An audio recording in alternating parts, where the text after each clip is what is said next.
Alors, la leçon 6.6, la résolution de triangles rectangles. Résoudre un triangle rectangle consiste à déterminer les longueurs des côtés et les mesures des angles manquantes. Alors ici, pour le triangle ABC, quand on dit résout le triangle, ça veut dire va me trouver quelle est la mesure de cet angle, quelle est la mesure de cet angle, et va me trouver la longueur de ce côté-là. De cette façon-là, on a la mesure de tous les angles et on a la longueur de chacun des côtés.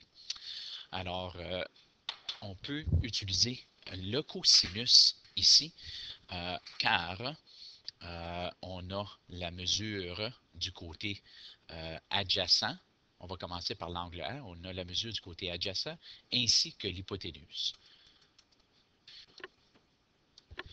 Alors, si je commence avec l'angle A, je vois que j'ai le côté adjacent et j'ai l'hypoténuse. Alors, dans ma tête, je me dis, OK, j'ai AH, alors ça va être CAH que je vais utiliser. Alors, le cosinus de la mesure du côté adjacent divisé par la mesure du côté de l'hypoténuse. Alors, ça nous donne cos A est égal à 11 sur 13 et l'angle A est égal à 32. Alors, qu'est-ce que j'ai fait pour trouver ça? Cos moins 1, car je cherche un angle de 11 sur 13, puis ma calculatrice me dit que c'était 32 degrés. Alors, si je sais que ceci est 32 degrés, je pourrais utiliser sin, cos ou tan pour trouver l'angle C, mais aussi, je sais que ceci est un angle de 90. Alors, si vous voyez les calculs ici, j'ai dit 180 moins 32 moins 90. Mon angle C est égal à 58 degrés.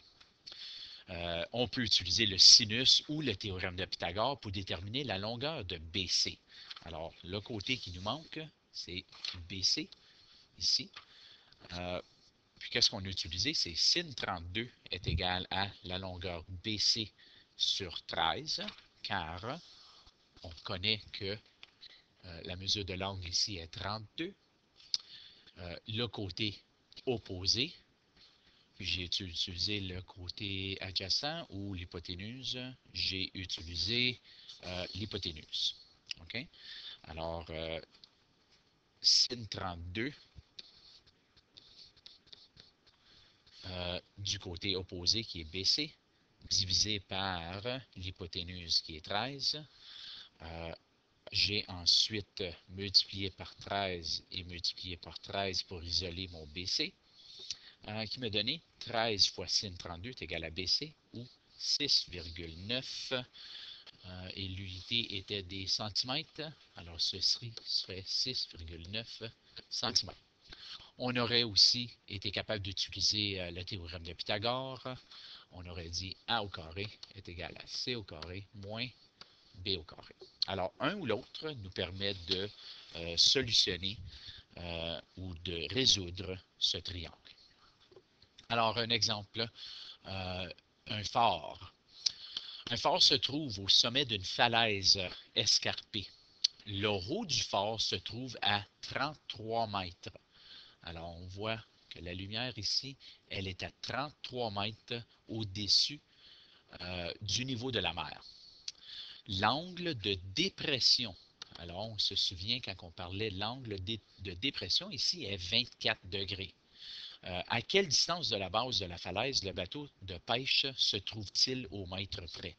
Alors nous autres, on veut savoir à quelle distance. On veut savoir cette distance ici.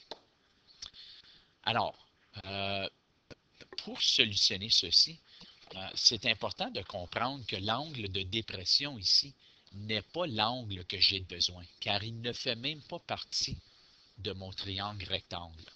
Ce que j'ai besoin, c'est l'angle du triangle. Alors, 90 moins 24, qui va me donner que l'angle que j'ai besoin est 66 degrés. Alors, si on le sait qu'on travaille avec l'angle A, on nous a donné le côté adjacent et on cherche le côté opposé.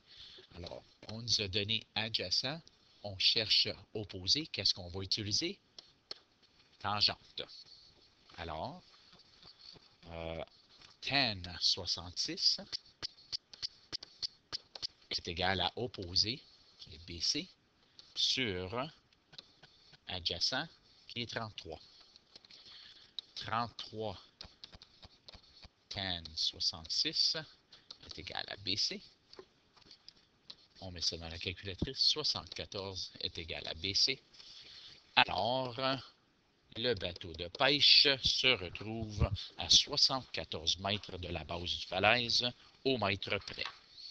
Alors, aux pages ou à la page 349, les numéros 2, 3, 6 et 7, ce sont des problèmes semblables.